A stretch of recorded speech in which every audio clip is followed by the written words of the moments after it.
안녕하십니까. 좋은 안식일입니다. 우리 남지사님들이 앞에 딱 서서 노래를 부르니까 참 든든하다라는 생각이 들었는데, 남지사님들 노래하시는 걸 들으면서 우리 성도님들을 보니까 성도님들도 저랑 같은 생각 같았습니다. 다 뿌듯하다는 얼굴로 이렇게 다들 노래를 같이 따라 부르시더라고요. 그래서 지사님들이 가지고 있었던 마음의 소망을 노래로 부른 것 같습니다. 요새 우리 남지사님들하고 함께 교회 미래가 어떻게 될지에 대한 이야기를 종종 하고 있습니다. 우리 교회가 어떻게 되면 좋을까? 앞으로 5년, 10년 후에 우리 교회는 어떻게 될까? 하나님은 우리 교회를 향해서 어떤 꿈을 꾸고 계실까? 그래서 우리는 지금 무엇을 해야 할까? 이런 이야기를 남지사님들하고 이제 종종 나누고 있습니다. 근데 그런 마음을, 그런 이야기를 오늘 찬양에 함께 넣어서 부른 것 같습니다. 우리 함께 만들어 가요. 감사합니다. 찬양을 통하여 우리 많은 은혜 받았습니다. 오늘은 누가복음 2장 41절로 50절에 있는 말씀을 가지고 낙심하지 않기 위해 생각해야 한다, 낙심하지 않기 위해 생각해야 한다라는 제목으로 하나님의 말씀을 함께 나누겠습니다. 여러분, 언제나 같은 물건이 모든 사람에게 똑같이 가치가 있는 건 아닙니다. 내가 어디를 가느냐, 내가 지금 무엇을 하고 있느냐, 나의 목적지가 어디냐에 따라서 같은 물건도 가치가 있을 때가 있고 가치가 없을 때가 있습니다. 냉장고 한 대를 경품으로 주신다면 여러분 기쁘시겠습니까? 우리 교우님들은 저처럼 물욕이 있진 않으셔서 냉장고 같은 거는 원하지 않으시죠? 그러면 준다고 하면 저만 받으면 되는 거죠? 냉장고 한 대 경품으로 드린다면은 받아 가시겠습니까? 이제 좀 솔직해지시네요. 근데 우리가 여기 살고 있으니까 냉장고가 의미가 있는 겁니다.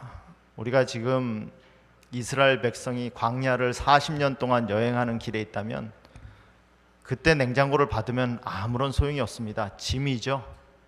내가 어디를 향해 가고 있다라는 것이 내가 살고 있는 것, 내가 가지고 있는 것의 가치를 결정합니다. 여러분은 어디를 바라보고 가고 계십니까? 어쩌면 우리가 바라보고 가야 하는 목적지, 내가 지금 살고 있는 삶의 정의가 다르기 때문에 나에게 주어진 상황과 주어진 여건들이 어떨 때는 축복으로, 어떨 때는 짐으로 여겨지지 않나 생각이 듭니다. 등산을 하는 사람에게 냉장고 하나 준다고 하면 짐입니다. 산꼭대기에 올라가고 있는데 냉장고 한 대 줄 테니까 가질래? 감사하죠. 안 주는 것보단 낫죠. 근데 그 냉장고 메고 내려가다간 허리 상합니다. 내가 어디 있느냐에 따라서, 어디를 향해 가느냐에 따라서 나에게 주어진 상황과 여건이 짐이 될 수도 있고 축복이 될 수도 있습니다. 하나님께서 허락해 주신 상황과 여건이 그런 의미에서 우리가 어디를 바라봐야 될 줄을 지적해 주신다는 걸 생각하면 좋겠습니다. 하나님이 허락하신 여건은 우리가 여기 살기 위한 여건이 아니라고 믿습니다. 하나님께서 우리에게 주신 여건은 여기서 살고자 하는 여건이 아니라 우리를 하늘로 데려가고자 하는 여건입니다. 그렇기 때문에 때로는 우리가 여기에 모아놓는 삶이 아니라 여기서 있는 것을 내려놓는 삶을 살게 하기 위하여 환경과 여건을 허락하시곤 합니다. 때문에 우리는 그것을 염두하고 삶을 결정해야 된다라고 생각합니다. 내가 여기에 100년, 200년 살 것이 아니라 지금 우리는 단순히 광야를 거쳐가는 여행길이다라는 걸 기억하면 좋겠습니다. 여행하는 사람은 짐을 늘리지 않습니다. 여행하는 사람은 뭘 심지 않아요. 여행하는 사람은 짐을 간편하게 합니다. 여행하는 사람은 목적지에 도달하기 위하여 모든 에너지를 쏟습니다. 우리의 삶은 어디로 향해 가고 있다고 생각하십니까? 여러분들은 지금 어디로 가고 있다라고 생각하십니까? 우리가 무엇을 바라보고 있느냐, 어디를 목적지로 여기고 있느냐를 생각해 보면 지금 당하고 있는 상황이 꼭 악조건만은 아니라고 생각합니다. 산불이 여기저기 나고 텍사스에서도 눈폭풍이 몰아쳐서 수만 가구가 전기가 정전이 되고, 정치적으로는 자꾸 양극단, 화합이 아니라 통합이 아니라 양극단의 정치가 생기고, 한국이나 미국이나 마찬가지일 것 같습니다. 살아가는 삶은 점점 빡빡해지고, 오히려 그런 여건들이 우리가 이 땅에 계속해서 살아갈 여건이 아니라 하나님이 우리를 하늘로 바라보게 하시는 여건이라고 생각이 듭니다. 요새 더 그런 생각이 들어요. 여러분은 어떠세요? 여러분 지금 계획하고 계시는 것이 하늘나라로 가는 여정 가운데 하늘이 목적지라는 그런 목적지 의식을 가지고 있는 가운데 계획하시는 겁니까? 우리가 아이들을 교육하고 아이들을 키우는 것이 과연 그런 목적지를 향해 나아가기 위한 교육입니까? 그런 의식을 가지고 우리는 우리의 자녀를 준비시키고 있습니까? 수영장에 가면 수영장 갈 준비를 시키겠죠. 등산을 가면 등산을 갈 준비를 시킬 겁니다. 등산을 가면서 수영복을 입고 가는 사람은 없을 거예요. 우리 아이에게 수영할 준비해 라고 하면서 등산을 시키지는 않을 겁니다. 여러분은 우리의 자녀를 어디로 데려가고 계십니까? 우리가 가는 곳이 어디라고 말하고 계십니까? 오늘 저는 누가복음 2장 41절로 50절에 있는 말씀을 가지고 이것을 좀 생각해 보고자 합니다. 과연 우리는 어디를 향해 가고 있는가? 나의 삶은 어디를 향해 준비하고 있는가? 목적지가 다르면 이야기를 해도 동의가 되지 않습니다. 저는 우리가 거기서부터 동의가 이루어져야 된다라고 생각합니다. 목적지가 다른데 아무리 좋은 제안을 해도 목적지가 다르면 그 제안이 자기에게 좋을 수가 없습니다. 목적지가 같아야, 우리가 가려고 하는 목적지가 같아야, 우리가 바라보는 방향이 같아야 의논을 해도 의논이 되고 합의가 될 수 있습니다. 목적지가 다르면 합의가 될 수 없어요. 그걸 왜 하죠? 그걸 왜 해야 합니까? 라는 질문이 주어질 수밖에 없습니다. 누가복음 2장 41절로 50절에 있는 말씀은 예수님이 예루살렘에 처음으로 참여하는, 예루살렘 유월절 예식에 처음으로 참여하는 장면입니다.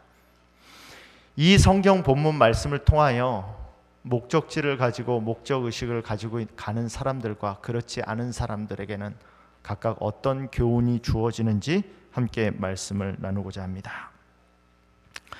여러분, 이스라엘 백성들은요, 자녀들을 키울 때 남자가 12살이 되면 성년식을 했습니다.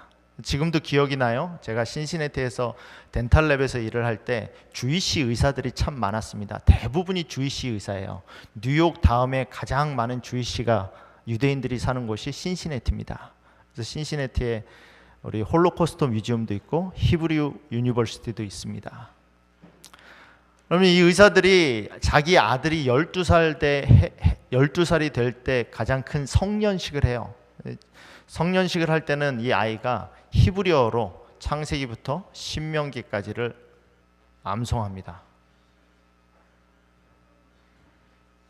5권이죠. 모세오경을 히브리어로 암송해요. 히브리어로 암송하면 얼마나 걸릴까요?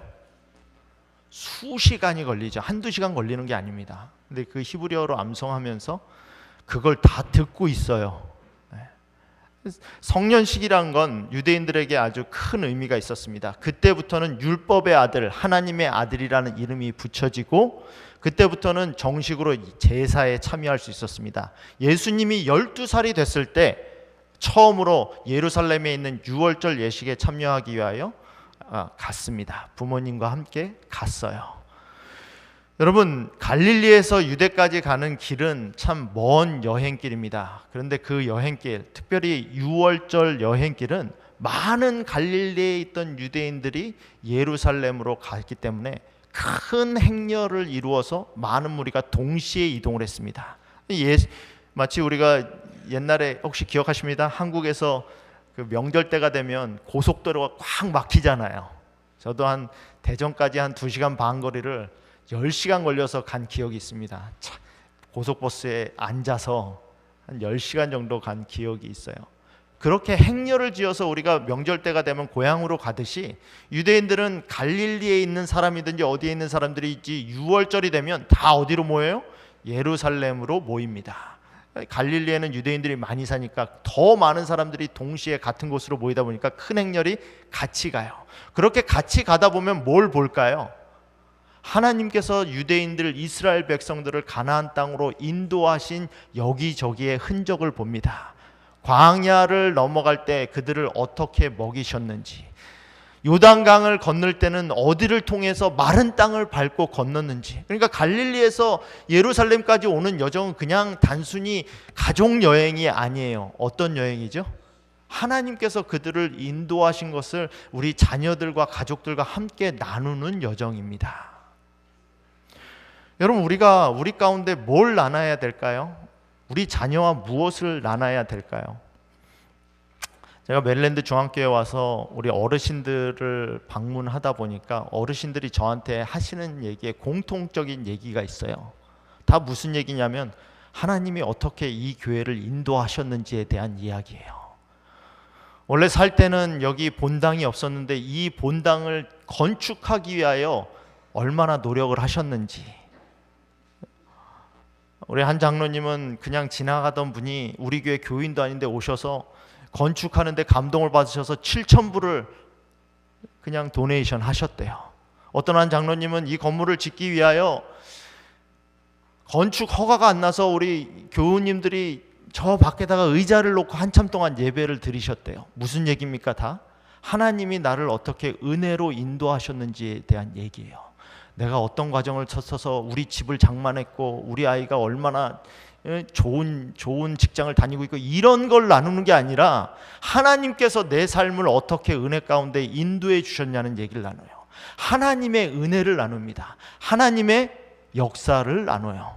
이스라엘 백성들이 갈릴리 지방에서 유대로 올 때 나눈 이야기가 바로 그런 이야기입니다. 여러분, 어떤 유산이 가장 가치 있는 유산이라고 생각하십니까? 어떤 유산이 우리 아이들에게 줄 수 있는 가장 가치 있는, 사라지지 않는 영원한 가치가 있는 유산이라고 생각하십니까? 저는 하나님이 나를 인도해 주신 은혜를 나누는 것이 가장 가치 있는 유산이라고 생각합니다. 아빠가 이렇게 힘들었을 때 그때 하나님이 우리 가정을 이렇게 인도해 주셨어. 나를 이렇게 인도해 주셔서 내가 그때 그래도 쓰러지지 않고 여기까지 왔어 라고 말할 수 있는 간증이 없는 아버지와 어머니는 참 아이들에게 물려줄 수 있는 신앙적 유산이 없는 아버지와 어머니예요. 아이들한테 재산을 남겨주는 것이 아니라 세상을 어떻게 살아가는 것이 가장 유익을 얻을 수 있게 잘 사는 방법을 알려주는 것이 가장 큰 유산이 아니라 교육도 필요하고 조언도 필요하지만 우리 자녀들에게 나눌 수 있는 가장 큰 유산은 하나님의 은혜를 나누는 겁니다.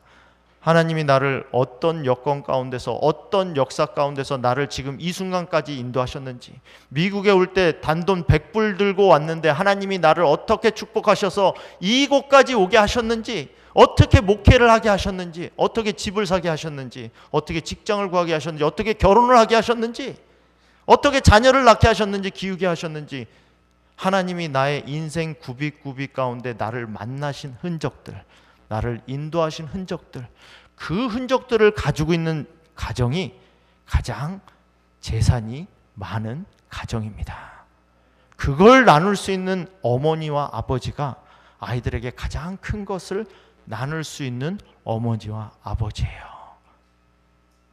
지난주에 한 지사님을 만나서 교회 일을 의논하고 교회에 나아갈 길에 대해서 이런저런 얘기를 식사를 하면서 나눴습니다. 근데 이 지사님이 그래요.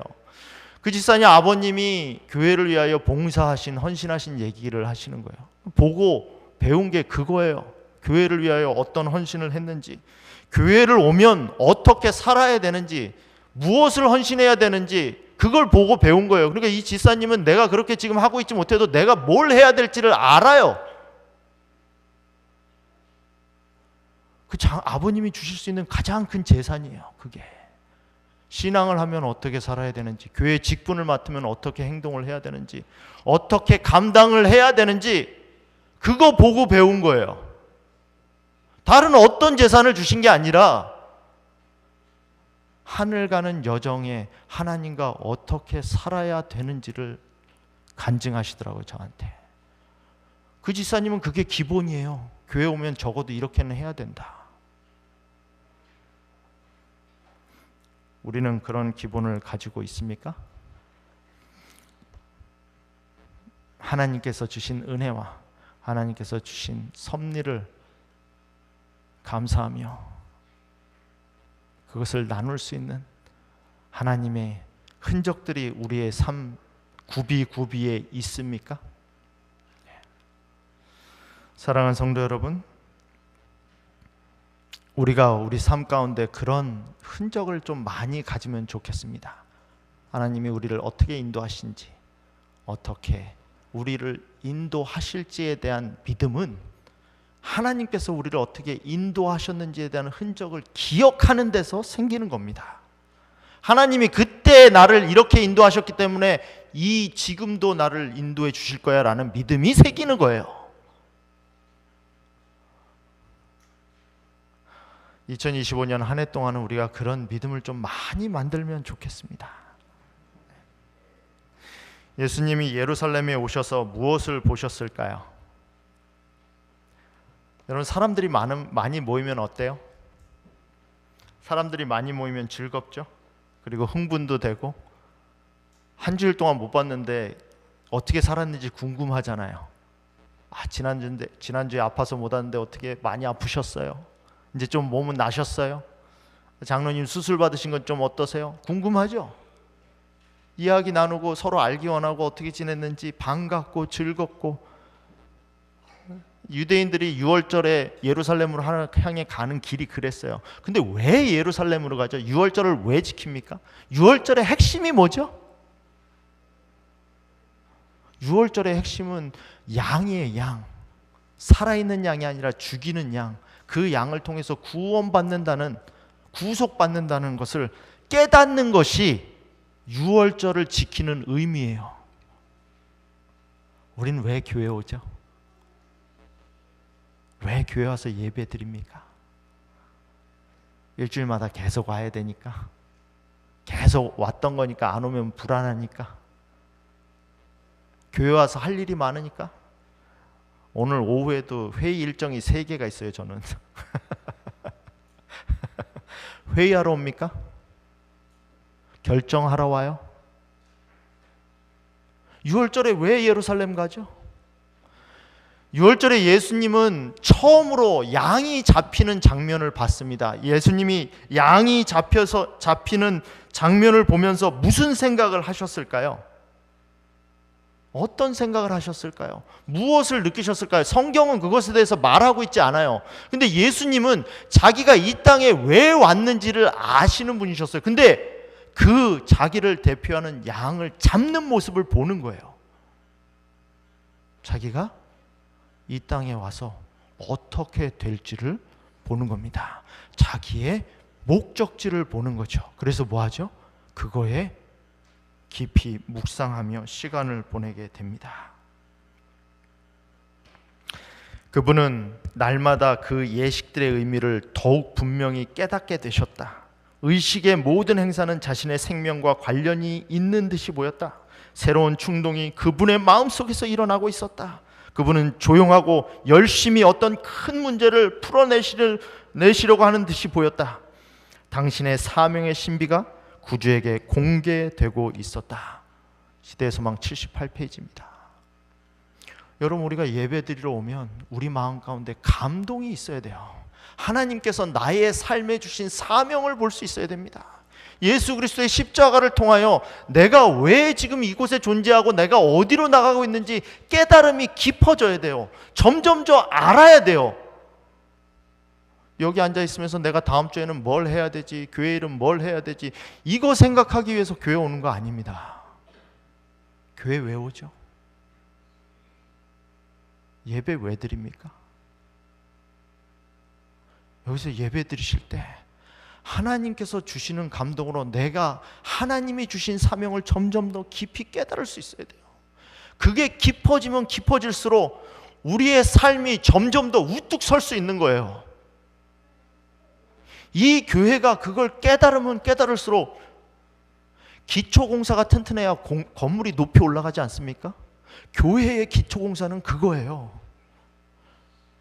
모든 사람이 하나님께서 주시는 감동으로 매번 예배 드릴 때마다 성령이 주시는 감동으로 그걸 보고 삶에서 점점점 깊이 깨달을수록 우리 교회가 감당할 수 있는 사역이 점점점 넓어지는 거예요.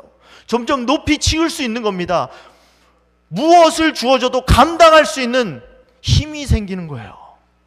뿌리가 깊어야 나무가 자랄 수 있듯이 하나님이 주시는 감동과 은혜가 내 심령 속에 깊이 박혀야 하나님이 주시는 사명을 감당할 수 있는 거예요. 예수님은 그렇게 보고 있었습니다. 그렇게 깨닫고 있었어요. 부모님은 어땠을까요? 부모님도 굉장히 즐거웠습니다. 얼만큼 즐거웠을까요? 여러분, 부모의 첫째 임무는 뭐죠? 저희 집은 애들이 많다 보니까 어디 이동할 때는 항상 출석을 부릅니다. 다 탔어? 어제는 한결이가 안 탔는데 출발했어요. 한결이가 놀래서 뛰어오더라고요. 나를 놓고 가면 어떡해.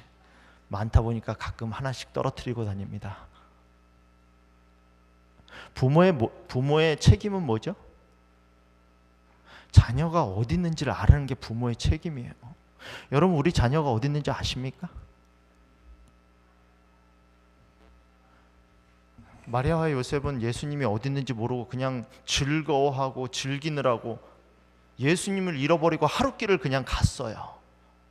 그리고 그 예수님을 찾기 위해서 3일이 걸렸습니다. 다시 예루살렘으로 갈릴리로 가다 보니까 자기 아들이 없는 거예요. 그래서 다시 돌아왔어요. 그 돌아와서 예수님을 찾는데 3일이 걸렸어요. 하루 잃어버렸는데.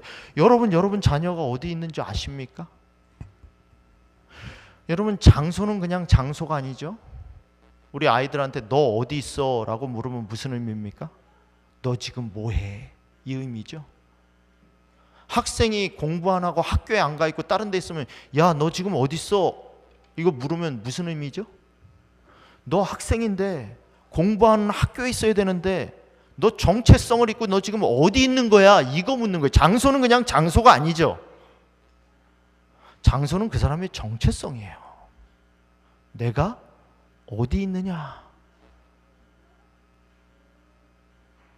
하나님도 아담과 하와에게 물으셨죠. 그들이 죄를 짓고 난 다음에 나무숲 사이에 있을 때 하나님이 물으셨죠. 창세기 3장 8절에 보면 그들이 그날 바람이 불 때 동산에 거시는 여호와 하나님의 소리를 듣고 아담과 그의 아내가 여호와 하나님의 낯을 피하여 동산 나무 사이에 숨은지라. 하나님으로부터 숨을 수 있습니까? 나무 사이에 들어가면 하나님이 못 찾을까요? 나무 사이에 들어가 있으면 하나님이 나를 나무로 보실까요? 우리는 우리가 어디에 들어가 있으면 그렇게 보일 거라고 생각을 해요. 아담과 하와가 나무 사이로 들어가 있으면 나무처럼 보입니까? 하나님이 물으셨죠. 내가 어디에 있느냐? 여러분은 여러분 자녀가 어디에 있는 줄 아십니까? 부모 책임이에요. 자녀가 어디 있는지 부모가 알아야 돼요. 무슨 생각을 하고 사는지, 삶의 목적은 무엇인지, 무엇을 향해 가는지, 무엇을 믿고 있는지, 뭘 의식하고 있는지 부모가 알아야 돼요. 자식만 알아야 됩니까? 우리도 알아야 돼요. 여러분은 여러분이 어디 계신 줄 아십니까? 마리아와 요셉은 예수님과 같이 있다고 믿었어요. 그래서 하룻길을 갔습니다. 예수님이 어딘가는 있겠지. 뭐 한 거죠? 짐작한 거죠. 짐작. 추측한 거예요. 예수님이 나랑 같이 있다라고 뭐 한 겁니까? 추측하고 간 거예요. 근데 예수님이 계십니까 거기? 없었어요. 여러분 추측하며 사십니까? 예수님이 계십니까? 여러분 사시는 그 자리에 예수님 계세요? 하루 잃어버려서 며칠을 찾았다고요? 하루 잃어버려서 며칠을 찾았다고요? 3일을 찾았어요. 예수님을 잃어버리는 건 순식간입니다. 근데 찾는 데는 몇 배의 노력이 들고 몇 배의 시간이 들어요.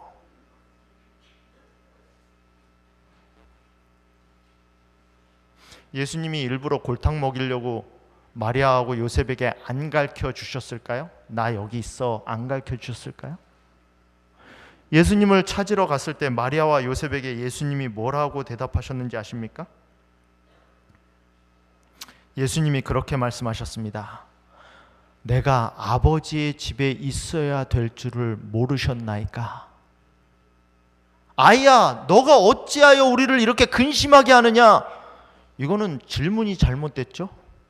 아이를 돌봐야 되는 건 누구 책임이에요? 부모 책임이죠.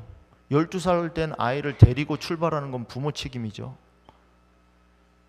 제가 한결이를 놓고 출발하면 그거 누구 책임이죠? 제 책임이죠. 출석을 안 불렀으니까. 한결이가 뛰어서 집에 올 수 있습니까? 그 추운 날씨에. 부모 책임이죠.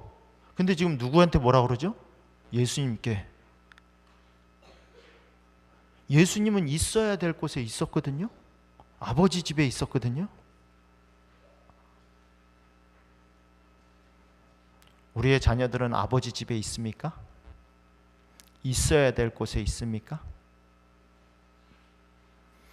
우리는 아버지 집에 있습니까? 우리가 있어야 될 곳에 있습니까?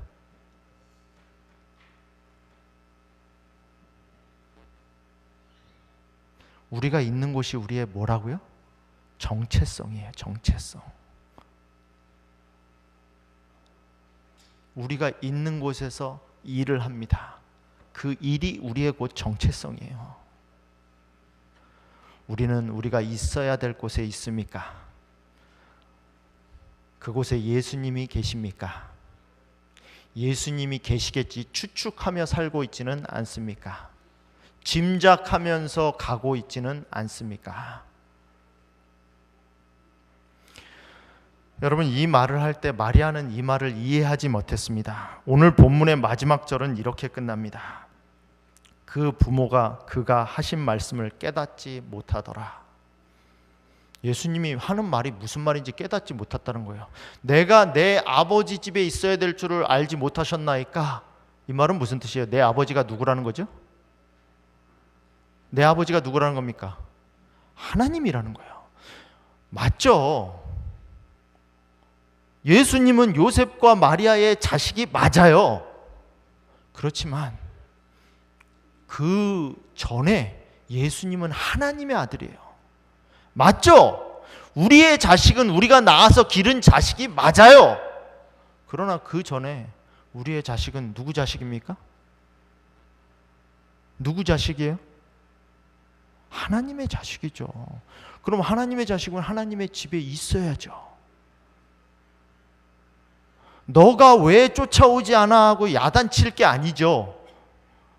부모로서 할 일을 못했으니까 내가 내 잘못을 했다라고 해야죠.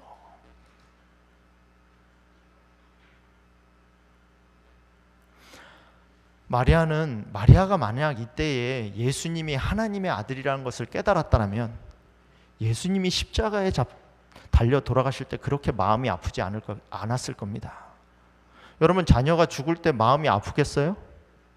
부모님이 돌아가시면 땅에 묻고 자식이 죽으면 가슴에 묻는다고 하지 않습니까? 가장 큰 불효는 부모님보다 먼저 죽는 게 가장 큰 불효라고 합니다.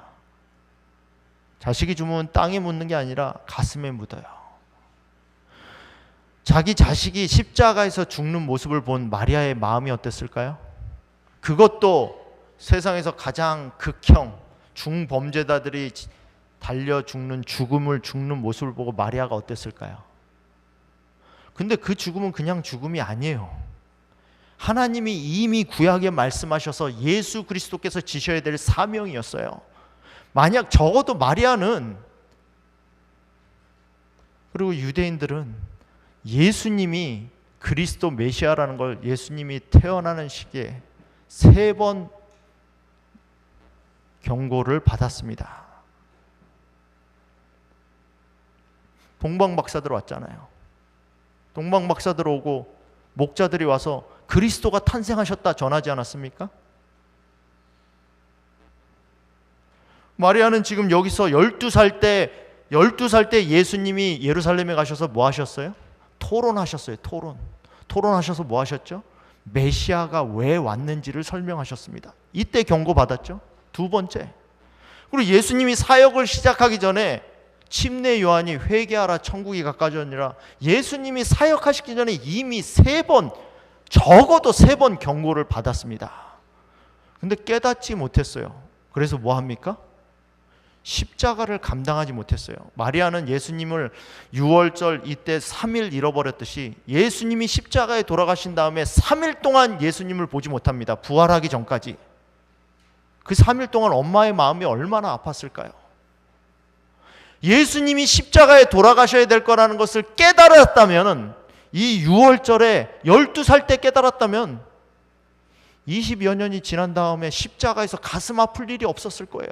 깨닫지 못했으니까 십자가가 무겁고 가슴 아팠던 겁니다.